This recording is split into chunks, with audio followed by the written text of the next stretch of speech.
पहले अभिषेक झा एक कमेंट करिएगा। अभिषेक झा, ये आखिरकार भाई याद करिए ना, राजीव गांधी ने भी तो यूएन भेजा था अटल बिहारी वाजपेयी को। तो इसमें नई बात तो कोई नहीं है ना। हिंदुस्तान हमेशा एकजुट होता ही रहा है, विपक्ष और सरकार एक साथ आते ही रहे हैं जब भी इस तरह से कोई एक्सटर्नल थ्रेट आती है। तो अभिषेक झा, क्यों नहीं आएंगे?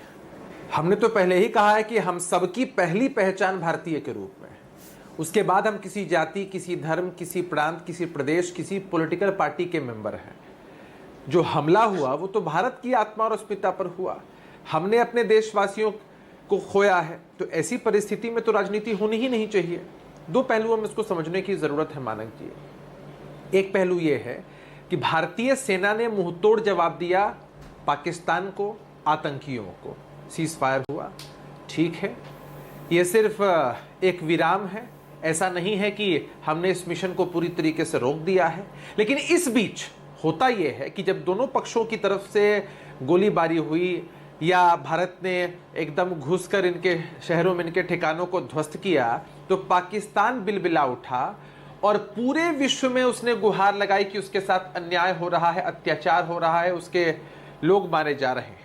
ऐसी परिस्थिति में कई बार ऐसा होता है कि पहले कोई व्यक्ति एक तमाचा मारे किसी दूसरे व्यक्ति को और जवाबी कार्रवाई में उसका सिर फूट जाए, तो नाहक ही जो पहला व्यक्ति है वो लोगों से सेंटिमेंटल सद्भावना लेने लगता है। तो पाकिस्तान ने उसी कृत्य को अंजाम दिया इस पूरे विश्व पटल के अंदर। तो ऐसे में बेहद जरूरी है कि पूरे विश्व के स्तर पर पाकिस्तान की जो सच्चाई है उसको उजागर किया जाए, ये बताया जाए कि किस तरह आतंकवाद को पोषित इस देश के अंदर किया जाता है। सेना और आतंकवादियों का कितना मजबूत पैक्ट इस पाकिस्तान के अंदर है वो भी बताना बेहद लाजमी और जरूरी है। आतंकवाद एक विश्वव्यापी समस्या है। कांग्रेस कह रही है सरकार पॉलिटिक्स कर रही है डेलीगेशन बनाने में भी।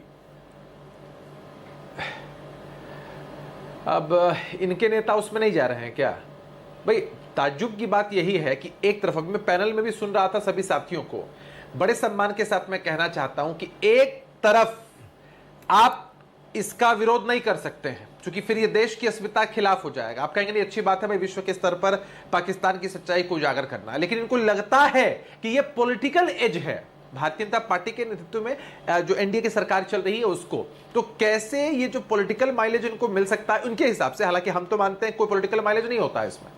भाई किसी भी पार्टी, किसी भी गठबंधन का शासन हो, अगर देश पर हमला होता है, देशवासियों पर हमला होता है, तो एकजुटता के साथ जवाब देना। इससे पहले भी आपने देखा है कई बार कांग्रेस पार्टी की सरकार थी या अन्य लोगों को भी शासन करने का मौका मिला, तब भी हमले हुए, तब भी देशवासी एक साथ एकजुट खड़े नजर आए। तो इनको लगता है कि पॉलिटिकल एज, पॉलिटिकल माइलेज न मिल जाए, इसलिए जरा रोको, जरा संभालो, कुछ इसमें ग्लिच ढूंढो नहीं, इसको ऐसा प्रेजेंट करो।